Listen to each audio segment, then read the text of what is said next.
Welcome to Flat Earth Debate Live. I'm your host, Nathan Oakley, and if you are new to this channel, or you've not done so already, then be sure to subscribe, hit the bell notification icon, and join button if you'd like to become a Nathan Oakley 1980 channel member and keep up to date with the Flat Earth Debate. If you would like to support the channel, there is a super chat that runs alongside each of these shows while they are live, and there's also a PayPal, Patreon, crypto, and thanks button in the info box below the video. Most importantly, if you'd like to join the discussion, simply mute the page you are currently watching, then click the link in the info box below this video to join the panel and express your views on the nature of Earth. If you do join, please don't swear. If you do, you'll be ejected, and if you are, please don't try to rejoin the stream using sock accounts. You'll be warmly welcome back on the next stream. Please also share the show on Facebook and X. Sharing the show obviously increases the live audience, but this in turn increases the chances of a more diverse panel, so please share the show. Now, we are joined by Original D-Rose, The Adam Meakin, Neil, Righteous Force, Chocolate Sane, and a whole bunch of people in Discord. So welcome, one and all. Boom, chicka, chicka, chick, chick, boom. Indeed, that's just what I was thinking. Y'all. Good morning. Good afternoon, or good morning, or evening, wherever you may be. We're going to be covering Sabine, Hostel and Founder again today, so part 2 of the video that we were covering yesterday, because we only got about halfway through it. But in the meantime, we'll ask a few housekeeping questions. So, any evidence of a self-perpetuating molten iron core at the centre of a presupposed spherical Earth?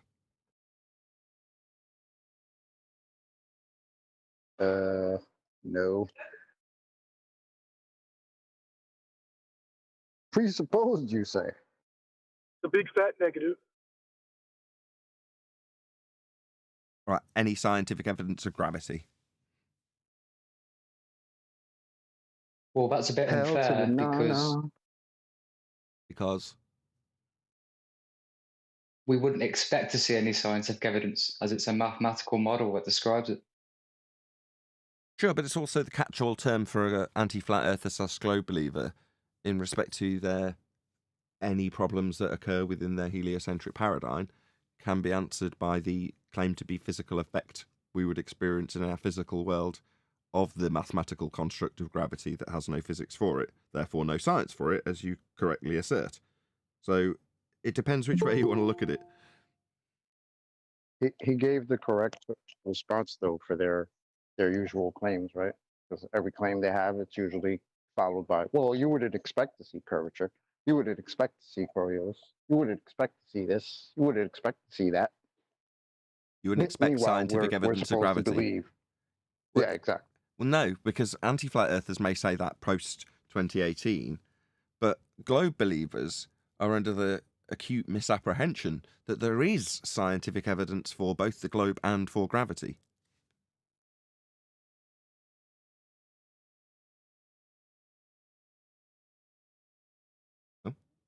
Well, they need to keep up to date with their own side. Did I lose the audio? Did I lose the audio for a second there? Seemed like I did. Owen, how you doing? Hello. Hello. Ah. Hey, what did I miss? Nothing. Nothing at all.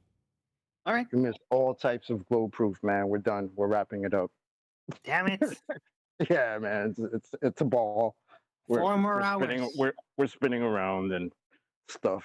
We're in space. We're in a vacuum right now, currently, while breathing. It's done. Just smoke them if you got them. It's great. Yeah, you didn't take into account the Coriolis deviation in your schedule, did you? No, that's all good. That's all good. My wife's It's just come in. there. You don't Right. expect to see it, but it's there. Check this out. My wife's just come in. She's gone, you been on camera? I was like, yeah. She's got chocolate on your head. Ow. Thanks, honey. Just drop that on my head. Right. Anyway, sorry about that. I was just distracted slightly by my wife telling me I've got chocolate on my face. Anyway. Any single viable hypothesis from any of the fields of astronomy, cosmology, or astrophysics? Viable, you say? The chocolate's from my youngest daughter, by the way. I haven't actually eaten any chocolate today, but I have had her on me with her chocolatey hand. That's probably where it's come from. Just in case you were wondering. Viable, yeah. Well, would a viable hypothesis be something that you would have physical proof of, or something that could potentially be physically provable? Viable Could. hypothesis just means that the thing you're observing, the dependent variable, actually does occur in nature. You can observe it. It is natural. It's not induced by man. And you have a supposition of cause that is real, variable by you, the researcher, and the statement of supposed cause in the hypothesis. So long as you have those things, you have a, quote, viable hypothesis. Okay? Yeah, but what if you could potentially vary and manipulate an independent variable, but you just don't have the ability to do it yet? But then you can't. Variable as an independent variable means that you, number one, it must be real. Number two, you, the researcher, must be physically capable of varying and manipulating it. And thirdly, just to keep the order, it must be the statement of supposed cause in the hypothesis statement, the A statement. If A, then B. B is the phenomena you're trying to induce. A is the must be capable of varying by you, the researcher, independent variable statement. Same thing that you're going to vary must be the A statement in the hypothesis. So no, wait. I was thinking like a black hole absorbs light. What the hell? What's a black hole? That's an outrageous claim as opposed to a statement of a phenomena. That's true. Yeah, that's why I was stumbling before I even laid it down. I'm really trying. Well, It's just hard. because we can't name a viable hypothesis doesn't mean one doesn't exist, right? I don't care. We are asking for it. So, an appeal to the future fallacy or an argument from ignorance isn't what we're asking for. We're asking for a viable hypothesis. We're not even asking for the hypothesis to be actualized in the form of an experiment. When we say any viable hypothesis from any of the fields of astronomy, cosmology, or astrophysics, what we're essentially appealing for is them to not only observe a natural phenomena in the case of a twinkling light in the sky, but also suppose a cause of that twinkling light, if that's what they're observing. That's it. Yeah, but they made Well- black holes in CERN. It's a Well, fact. my point is if you say if you do the prove non-existence fallacy, right, then you can try to say that we're making a positive claim. What, by saying there are no black holes beyond the assertion of them within the Einsteinian pseudo four-dimensional space realm that was invented in his mathematics, therefore we're making a positive claim that there aren't any? No. We're saying that these fields aren't science because they don't have any hypotheses that we know of, right? Yeah, based on what's been presented or the lack thereof, yes. Well, just because we don't know that they're there doesn't mean they're not.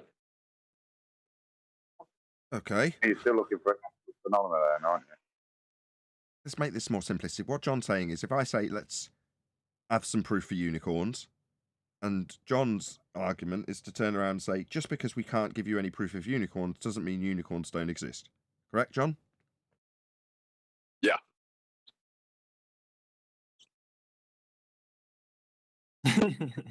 Well, that checks out, Alrighty. as Chocolate would say. And therefore unicorns. And therefore unicorns. That's how you conclude that. Right. I mean, in Did you horse learn that from theory, Dell? it doesn't exclude the idea of a horn growing out of a horse. So therefore, based on the very slim possibility and limited probability that it wouldn't happen, I'm going to say there's a chance it would. Therefore, unicorns. With that in mind, that nonsense will make a lot more sense if you haven't watched yesterday's show. And we now transition over to Sabine Hosselenfelder. Let's see if we get interrupted immediately. Oh, hold on. What you are talking about is unicorn probability, chat, right? Unicorn probability. If you like. Unicorn probability distribution. Come on, man. Get with the unicorns. No. No, that would be horn distribution. That's not the same thing as unicorn It's the probability. unicorn wave function. No, it's just called quantum unicorns. You're all wrong. Unicorn wave function.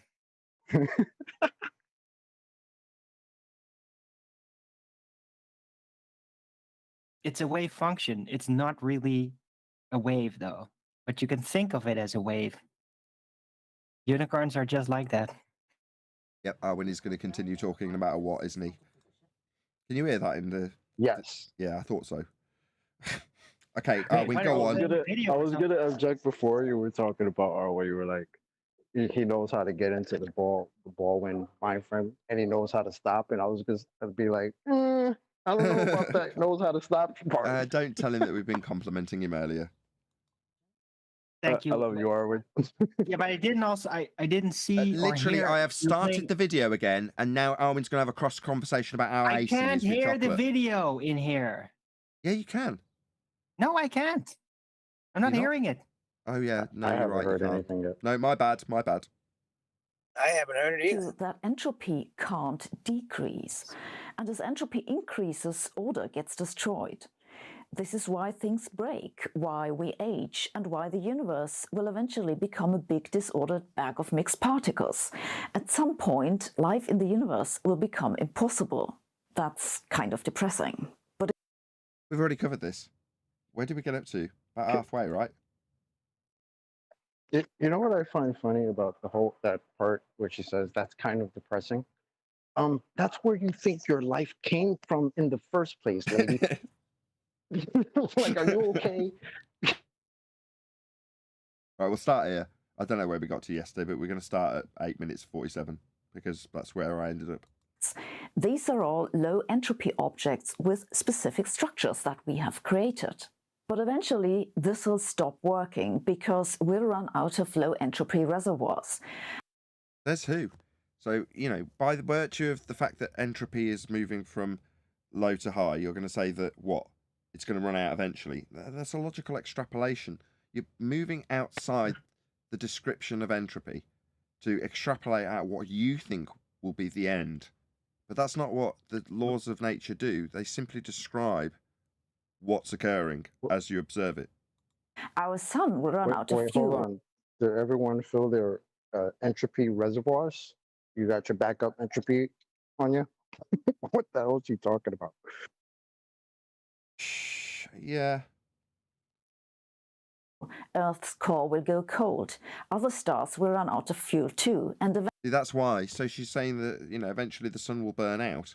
Well, no, based on what you say the sun is and how you're extrapolating out your logical inference from the second law of thermodynamics, eventually your sun will burn out. Right.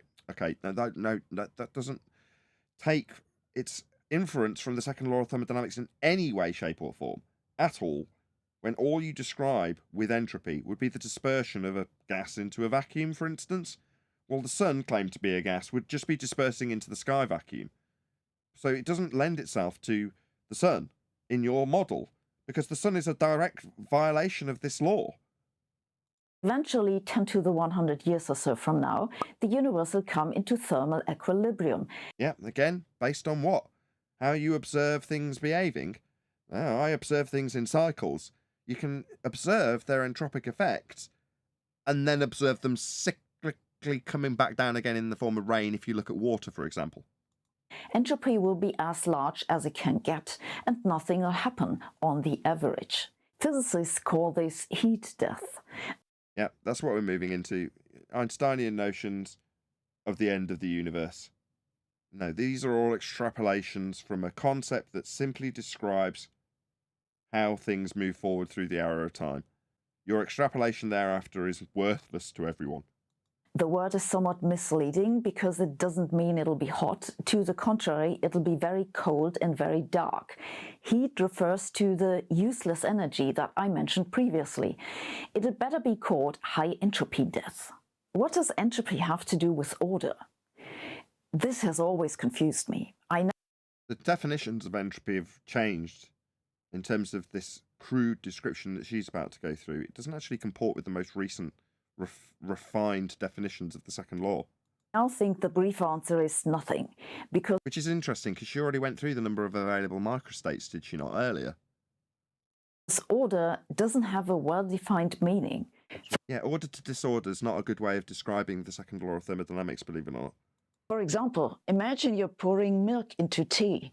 At the beginning, they are neatly separated, ordered, you could say. At the end, they are evenly mixed. I'd also call this ordered, but in physics, this even distribution doesn't count as order. This reference to order causes a lot of confusion. For example, as we saw earlier, the entropy in the early universe must have been small. Back then, matter... Here we go again. So she's going to extrapolate out her logical inference. was very evenly distributed with small fluctuations in the... Was it?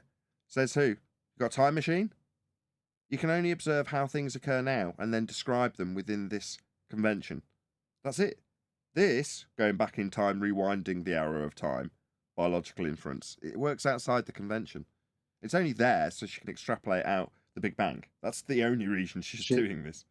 The density, she got it from her friend, my homegirl Michelle Thaler, who said, you know, when the entire universe was hydrogen gas, like 400 billion years ago, that we could take a picture of that. That's where she got it from. It's just standard heliocentric rhetoric, but yeah. which then grew to galaxies. At the end of the universe, matter will again be evenly distributed with small fluctuations in density. Both cases seem equally... This is an urgent... Okay, my lad adds. If you wish. So how can it be that one has low entropy and the other high? It's because... Talking about two hypothetical states outside of the convention that you've utilised your logical inference to come to and then pose a question about how they came to those positions. You didn't see or experience either. You can only describe the arrow of time with this convention. That's it. You're working outside of the convention, implying logical inference before the beginning of time and after the end of it, and then asking questions based on those extrapolations and logical inferences. In the early universe, the density of matter is high, and this means the gravitational force is... The what now? Gravitational force hasn't been a force for 108 years. Strong. And strong hasn't been a force for 108 years.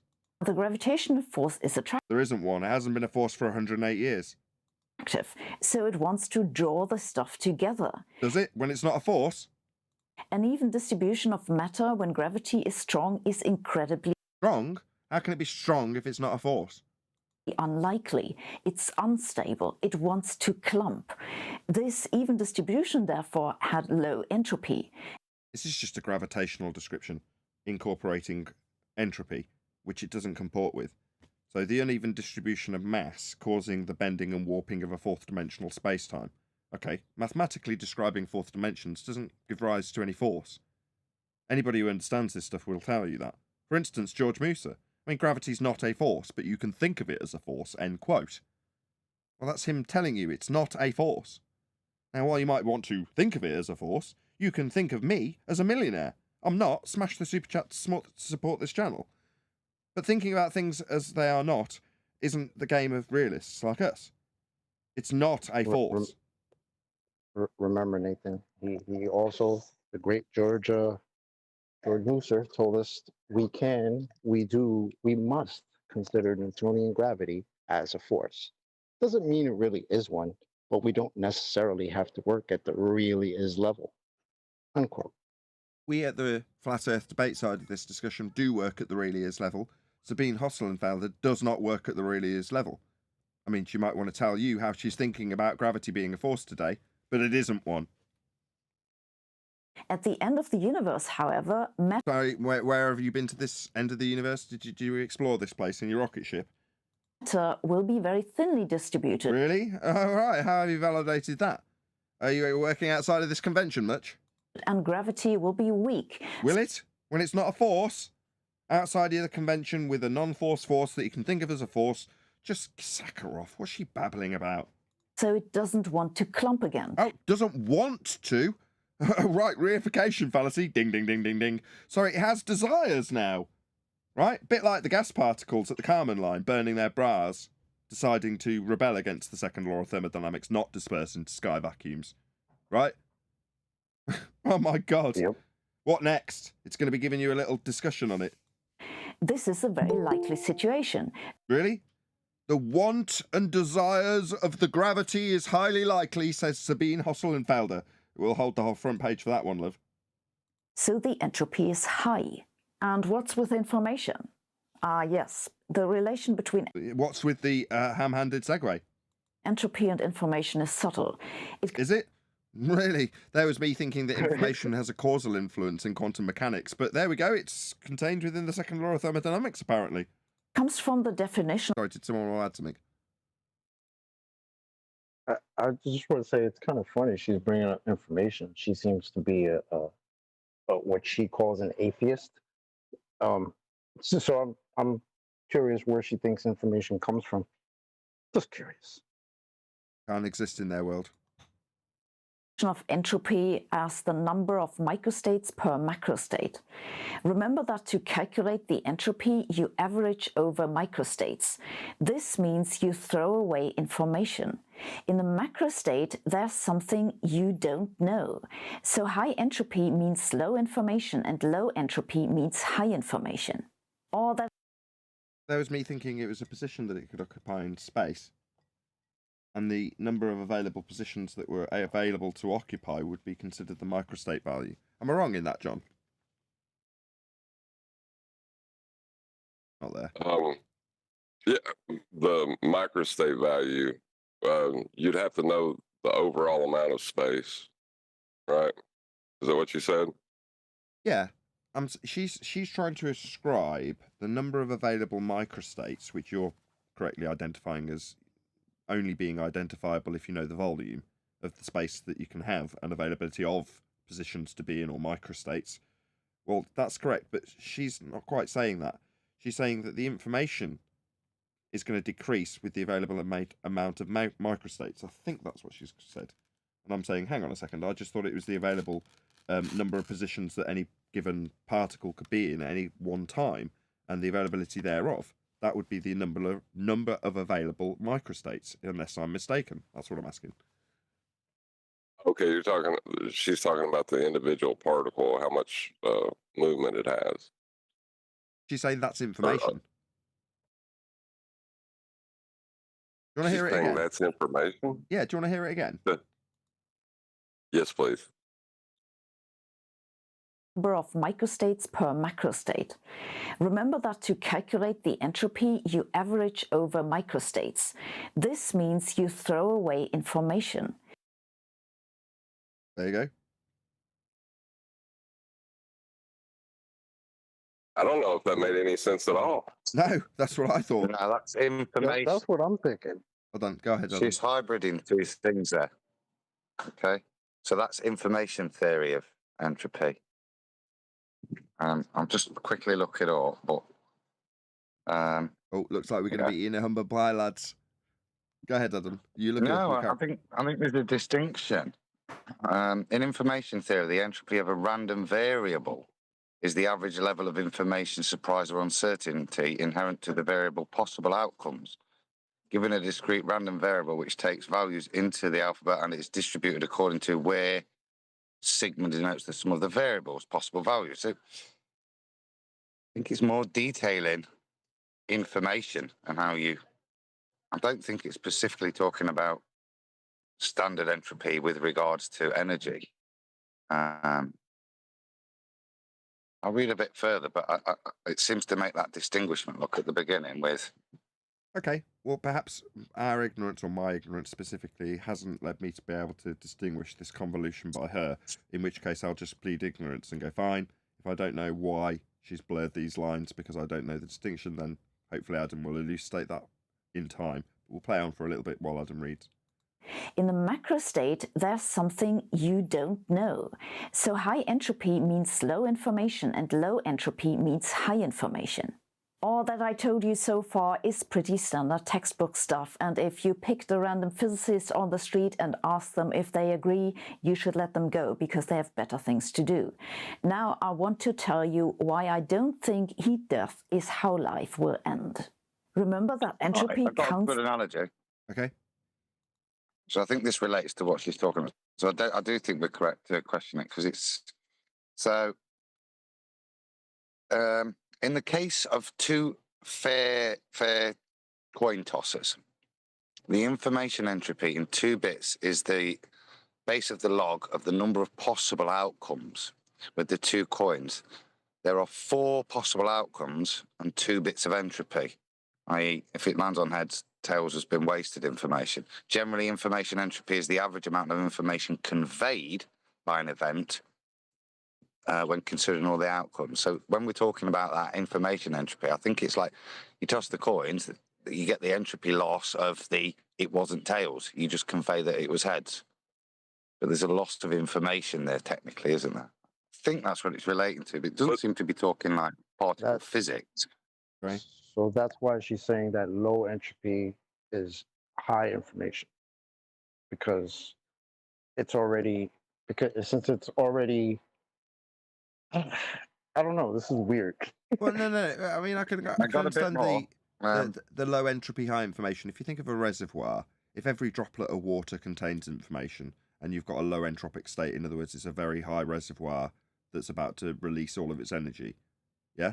Well, you can say it's got a high energy state and, a low entropic state, high information state, if you consider that each droplet contains information, if you want to qualify it in that way. It just seems a bit, what's the word QE would use, squirrely? It is squirrely. When it's 'Cause hold already on. moved into all the microstates that it could possibly move into, then you have high information because there's no more microstates for it to move into. But when it's low, there's all types of microstates, and you don't know what it could do, right? Something like that. The way to answer this is how much information can dance on the head of a pin? Yeah, it's so convoluted. It doesn't match in terms of when you're describing with the second law, at least, what's going to occur in nature when you observe something doing something following the hour of time, obviously, in what you're going to describe. Okay, well, you can qualify that and understand it. And she's saying, don't stop any physicists on the street to ask them about this. They've got better things to do, right after a squirrely statement about information entropy. And you're like, okay, information entropy is a new one on me. I won't deny that. But even when I hear Adam's very concise summary from what he's read, it still sounds really squirrely and a bit telling that she's telling you not to approach physicists about this. You know what I'm getting at? Yeah. It's a separate thing. Look, entropy in information theory is directly analogous to the entropy in statistical thermodynamics. There you go. So it's conflating two things. Why she's saying it, I don't know. The analogy results when the value of the random variable designate energies of microstates. So Gibbs' formula for the entropy is formally identical to Shannon's formula. But they're saying they're similar, but they're dealing with completely different things. One's dealing with thermodynamics and one's dealing with information. Right. Whilst they have the same axioms, they're very different things, I think. Gotcha. Okay. Yeah, I'm glad we caught it. I mean, even with limited knowledge, it sounded wrong, and I'm glad we've clarified that it was. It's the number of microstates per macrostate. But what is a macrostate? A macrostate is a state that we as humans are interested in. It's something we choose to calculate a quantity that's useful for our purposes. It's an average description that we're interested in, maybe because we want to understand how efficiently a fridge will work or how much power an engine will have. Reasonable. Don't disagree with any of that so far. Those are good reasons, but a macrostate has no fundamental significance, and it makes no sense to use it to talk about the fate of the universe. See, a system is always only in one microstate. That's true for the molecules in the box and also for the entire universe. Is it true for the entire universe, you say?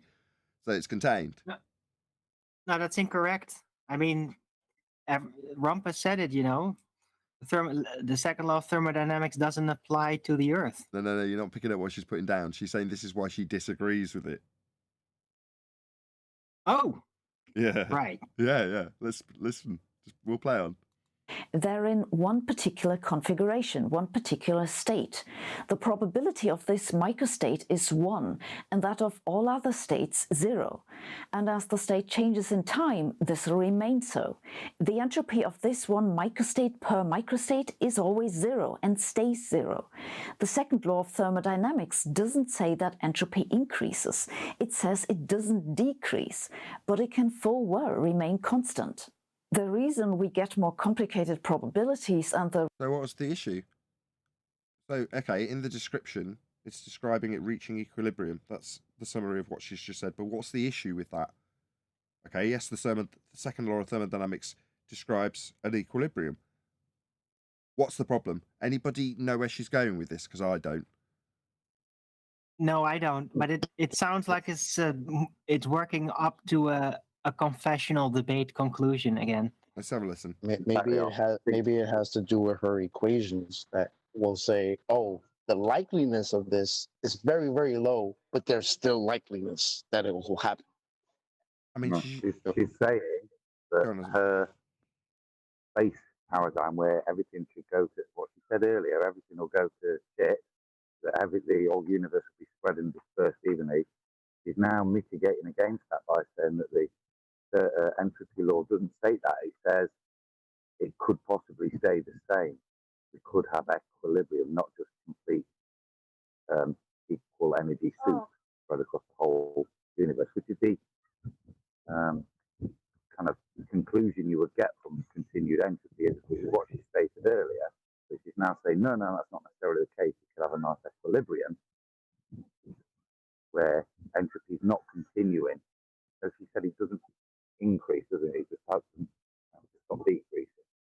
You're a little bit muffled, Adam. Yeah, in case you're wondering, Adam is giving this explanation under duress. It's just how he sounds with a balaclava over his face. I'm on the beach. It's a bit windy. Oh, you're on the beach. Nice. Not finding any geometric horizons out there, are you? We'll get to that. The reason we say entropy increases is because it does. We lack information about some systems. No, it's just because that's what it does. Yeah, that's what you're describing with the second law. If we put air molecules in the corner of the box, hold on, Nathan. You can't put. Like what you said, go on. What you just said was super asinine. Yes, it was. Like I agree. We don't know whether it applies because of missing information when it's the preponderance of all the information has led to the second law of thermodynamics and entropy to become the standard. Right. Asinine. Exactly. It's just describing what occurs. How we see it occur is described in the second law. What does she say? Well, based on the fact that I haven't got enough statistics to show where it doesn't happen, it might not be applicable. First example she gives, let's put gases in the corner of a box. Okay. Good luck with that. So you're telling me there's a chance. Right, exactly.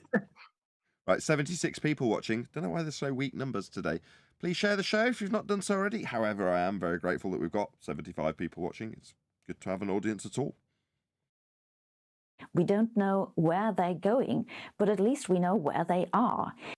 But if we wanted to know, we could get a good idea by a description called the second law of thermodynamics. You know what's going to happen, don't you, love? They're going to disperse throughout that availability of volume. Yeah, dispersion. That's something described in the second law of thermodynamics. If we now let the air spread into the entire... Let it? What do you mean, let it? I think it's going to do its own thing, love. Box, it's... Notice how it bounced around in the corner for a while before it bounced out and dispersed in line with entropic law. Interesting. Still the same microstate. It's still a microstate that 1 minute ago was in the corner of the box, but we can't tell. We used to have information about the state. Did we? What, when we had all the gases cooped up in the corner? Yeah, good luck with that. No longer have. That's why entropy increases, because we... All right, is that why you think the second law description gives you cause and effect reasoning? No, it doesn't. It's just a description. Ugh, Slade's nuts. Lose access to information. But there are always macrostates that'll turn a high entropy system into a low entropy system. No, that's just what's being described in the second law of thermodynamics. It's describing that process which we observe always. My God. Yeah. It sounds like she's trying to analyze this entropy within the context of it being scientific. Exactly. It's But it not. isn't. Exactly, Alwyn. It's not. It's just a description. For the molecules in the box, for example, you could put in a divider like this. It's just that this would require information that we cannot easily access. We can access it, but for that we'd need another low entropy reservoir, so nothing would be gained. The relevant point is now that our notion of entropy is based on the physical properties of macroscopic devices that we humans Understanding of things that occur always are given to us by way of descriptions within natural laws that describe things occurring always. have easy access to. It isn't a fundamental property of nature. No, it's a description of it. I believe that as the universe gets older and entropy increases according to us. No. We have described what we have observed to always occur, and we give that description the name law, because the description is merely describing something which occurs always. New complex systems will emerge that so it's an appeal to the future fallacy. In future, new, more complex systems will emerge, and the arrow of time won't apply anymore. I see. She's trying to build a case against it as a law. She's like building a court case, like there's going to be an exception to this entropy because I'm not buying this entropy. This cannot be it. Because because based on the fact that when she extrapolates out the descriptions of things that occur always, the before the description of what's occurring before our very eyes and described in this law, and the things that happen afterwards in the description of things that occur always in this law, have a conflict when she questions those two extrapolations and logical inferences. Therefore, the second law description of things that occur always may not be true. I don't like it. Right, especially when you conjure up things that typically don't happen or that never happen as an example of how it could be different. It's such a mess. Arwen, just imagine that one day you'll crack an egg and the egg will come back together and it'll rain upside down. Yep. That's the world you're going to live in. This is baller mentality. Yeah, me, flat earther, I sleep well. I don't have to put up with this garbage. I have to conceptualize the crap nonsense that you have to envisage if you've got a ball belief that doesn't comport with natural laws. Things that just describe how things occur always. Unless we're in a sky vacuum, then 85 watching. Someone definitely hit the share button. Thank you for sharing, whoever that was. Rely on different macrostates that we ourselves could never use. And for those complex systems, call them... How are we going to use them? You can't reify the description from the second law of thermodynamics when it's describing things that occur always and say, how can we put to use the description within the law? You don't. It's not going to do any work either. Now she's reifying the description into physicality and extrapolating out the microstates as having a useful purpose. Their only use is to describe how things occur always. She's nuts. She doesn't understand what the laws are for. Living beings, the entropy will be small again, so life will go on, but in a form very different from us.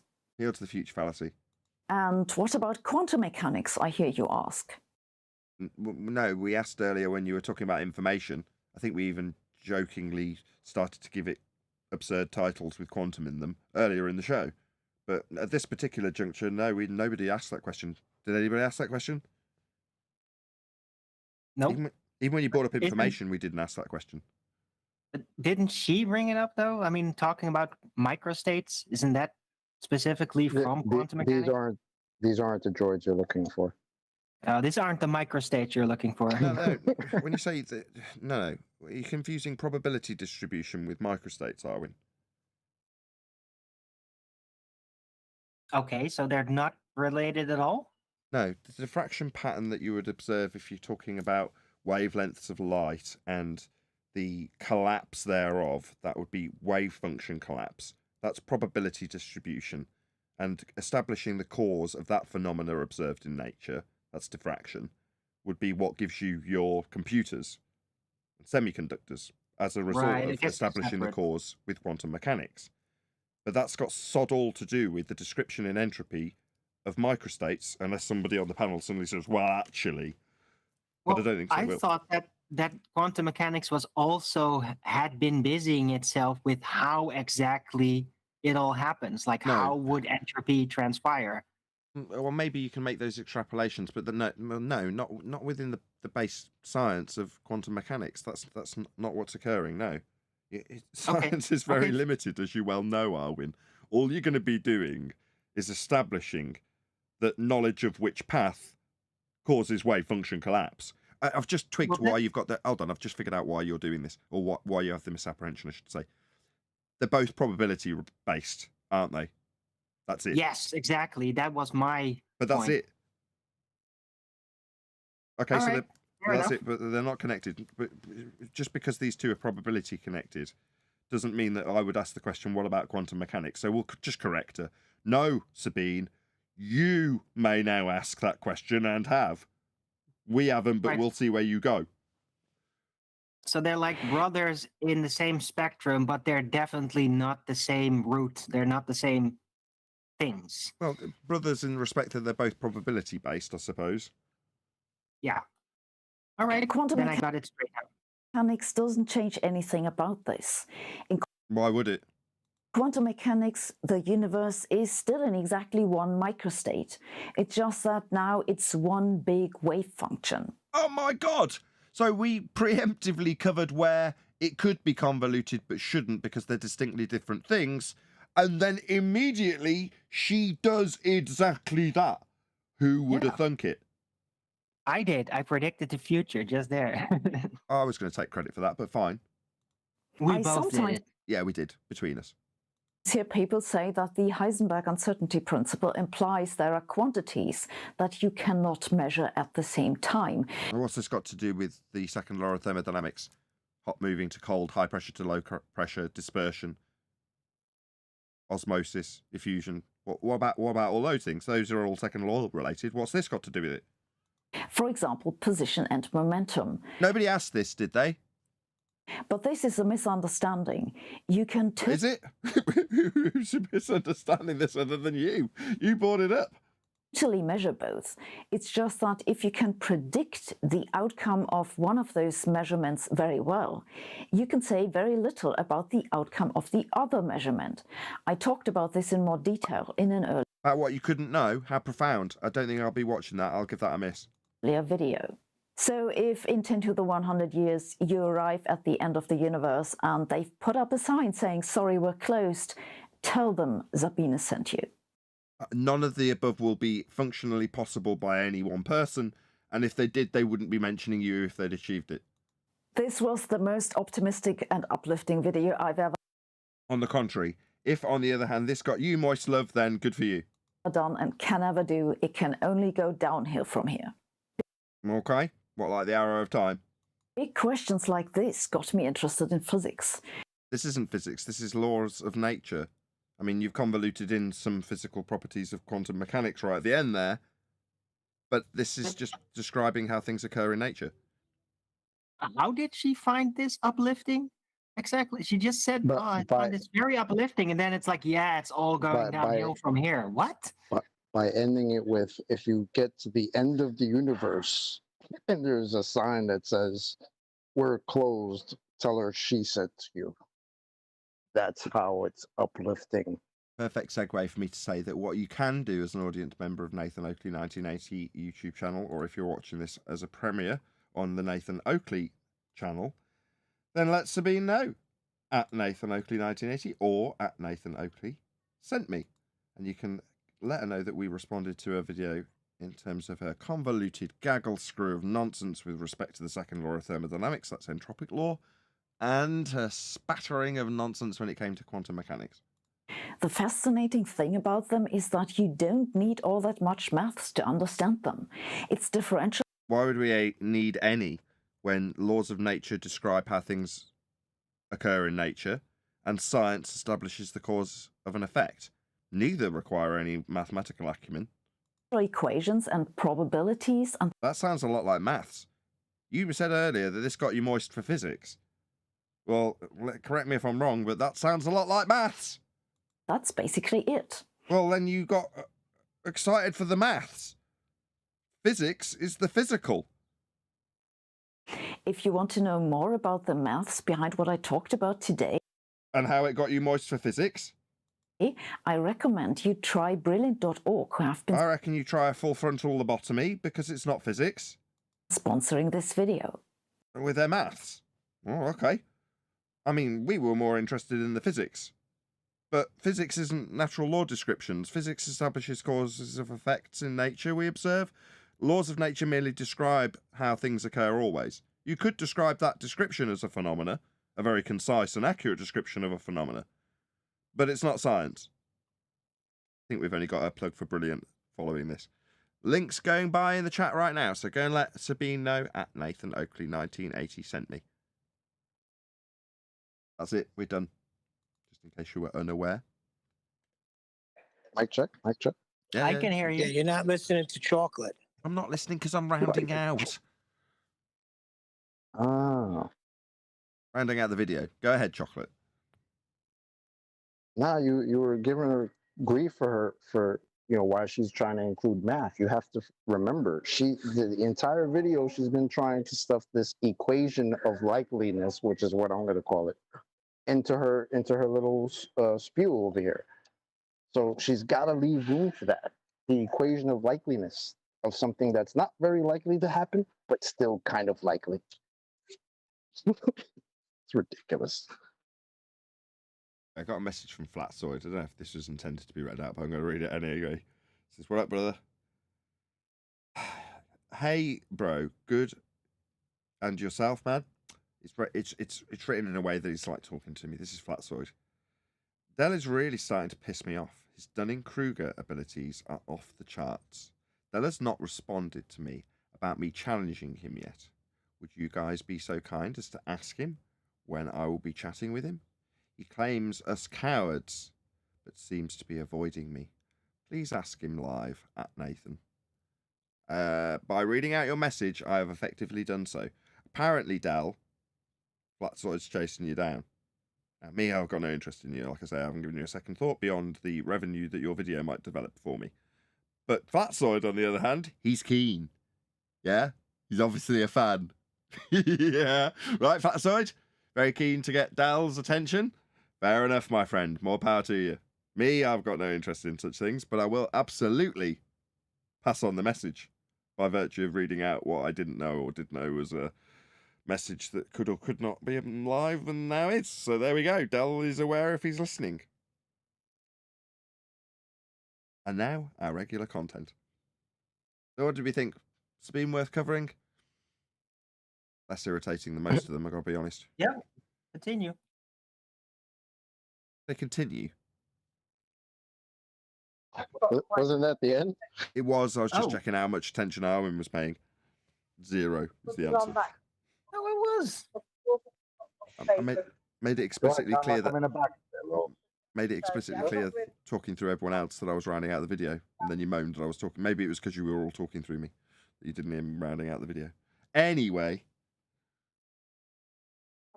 I'll take it. I do sound like I'm in a bag. I think next Thursday, maybe sometime, Adam. Maybe, I don't know. We'll see. Well, Discord's been very quiet today. Maybe that's why we've got low audience numbers, because of the low. What day is it? Tuesday? Couple of days back at work. Everyone's suffering the lull. No one's got the enthusiasm level.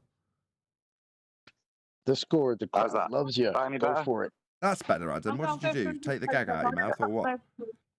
Yeah, the GIMP masks come off. Hell, those snooker balls running in your mouth. I find that quite interesting, because I think what you saw there is a mixture of known and established science, bits and bobs, the natural law and stuff like that, and then how they conflate it with their own worldview of the heliocentric universe, how things have to be mixed in, how they then incorporate theoretical physics in to these established things, and how that helps them paint their paradigm. And Sabine wandered off into a number of those, but well, that was a good video exempling what's true, because there was a lot of points we were nodding along with a yeah, I agree with that, was it? And then we laugh as it gets painted into their paradigm. So to me, it was worthy of that point. I always like when they put molecules in a box. Seems like it doesn't work any other way, right? We wouldn't be able to have molecules in a corner without the box, right? Thanks, Bean. Yeah, they need that Yeah, V. even in theoretical, they have to have a container, don't they? Uh-huh. Did anybody watch Dell's video that he uploaded? No. The last one? Oh, it's another Dell fan. Flatzoid, you're not alone. Go ahead, Arwin. Stationary and Globe Earth Special Pleading. That's the title. Okay. That should tell you enough, right? Who's pleading? Who's pleading this? Well, Dell. Dell is creating a false dichotomy here. He's claiming someone else is making a special pleading fallacy, isn't he? You don't Yes. understand. Right. Who is pleading? You think that stationary is a special pleading? Yeah, it's I an got that. extraordinary You're just claim. not listening. Oh, forget it. I'll give up. What? What did I do wrong? Projection. Who is the one pleading? A straw man opponent that he created out of us? You're not following me. If I say that's a special pleading fallacy, then I am inferring that you are the one with the special pleading fallacy. Therefore, you're the one pleading in that circumstance. So if Dell is claiming special pleading, who is pleading and what are they pleading about? Nobody's following me, are they? No one's picking up what I'm putting down. It doesn't say in the title, but I have no doubt that he's aiming at us. I got that the first 5 times. Thank you, Chocolate, though. Yes, we are immediately reversing it back onto Dell and saying it's him with the special pleading fallacy. We are all well aware of Dell's special pleading fallacy and outrageous claim, but he is obviously flipping the burden of proof and suggesting, although nobody's saying, you guys, for me to go on from it with that. There we go, forget it. Should have dropped it 2 minutes ago. Sorry, I didn't want to make an item out of it. I just thought it was worth a mention. Arwin, you can tell we're arguing for the globe based on how flat and stationary we say it is. So there you go. Yes, well, that's how you know we're serious about it. Yeah. Just out of interest, We're willing to counter our own narrative, basically, to try to reinforce that it really is a globe. That means it's serious.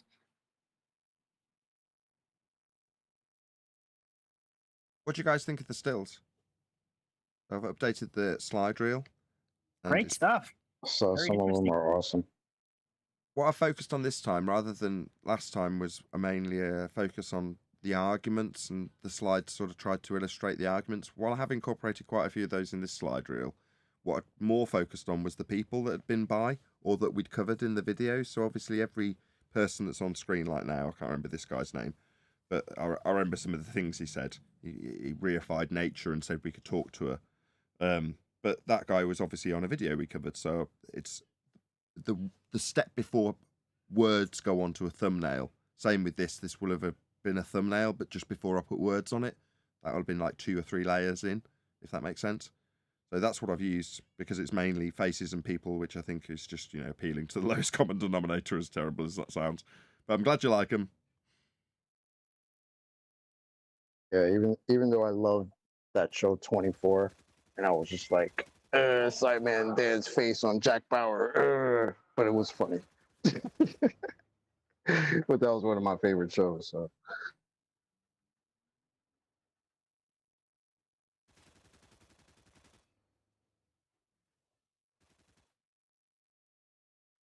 Discord, where you at, guys? Dell project.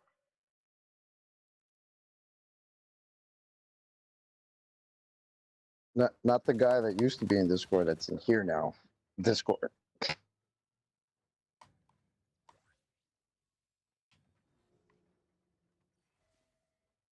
What up, D-Rose, by the way?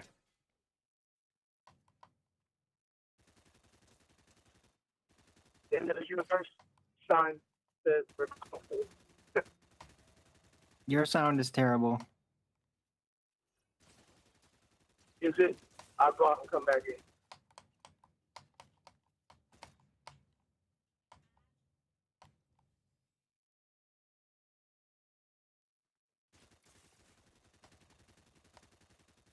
Nathan, with some of these screenshots or like these gifs you got or memes, you should put their best quotes next to them.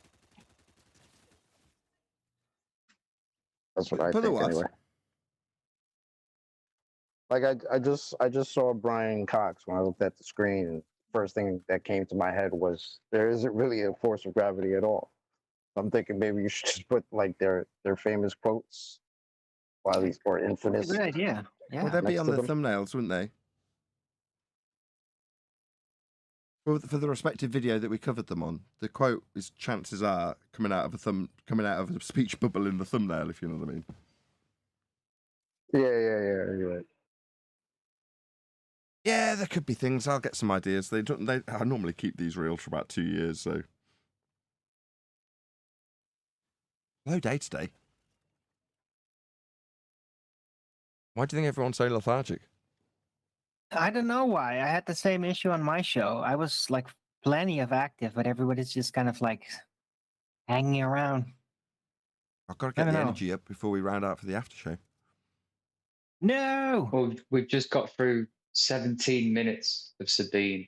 That was hard, I'll be honest. That's true, yeah. I He's got see. a We're point. blaming Sabine. No, that's a fair call. Should have Right. went to Adele's video. Oh God. Let's not do that. Why is it with everyone being so keen on Dell? There's so many Dell fans in.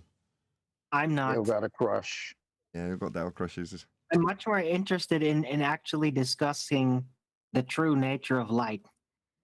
And I'm not gonna like necessarily insert my conception of it, but I'd love to point out like how just the entire language, even within the physics community, for 80 years or so, has been continually describing light and aspects of light mechanically, all like it's a wave, when there's no actual direct evidence that it is a wave, and there's no speed of light, yet it's assumed. Like, it's been one of the most convoluted elements, you could say, within physics ever. Would you not agree? I Like- totally disagree. Besides the concept of only physical being in existence. Other than that, yeah, maybe. Well, I'm just meaning within the realm of physics because it's not physical, of course. It's an energy. It's not like molecules, atoms. It's not tangible in that sense. No, I get you. What I mean is the people who will say that nothing exists beyond the physical when they've just Oh. used thoughts to formulate that sentence. Materialist to me. extremists, yeah. Yeah. Those guys. It's just ignorant, right? It's just like, oh, consciousness is just an illusion. Oh, really? Yeah, sure. You think of that. Do I sound better now? Yeah, it's not the connection, it's your mic. But Okay. I'd Hold on, like to let's just, continue my thought, and Hold I'll on, let let's you. just get It's another just- sound check from D-Rose. Yeah, I just wanted to say, With that, I'm going to say huge, massive, enormous thank you to both Discord and G Plus panels for making today's live show possible. If you're watching this on either Nathan Oakley 1980 or Nathan Oakley Programming streams, then stay tuned as there will be an after show to follow. I've been Nathan Oakley, and I will see you all in the next video.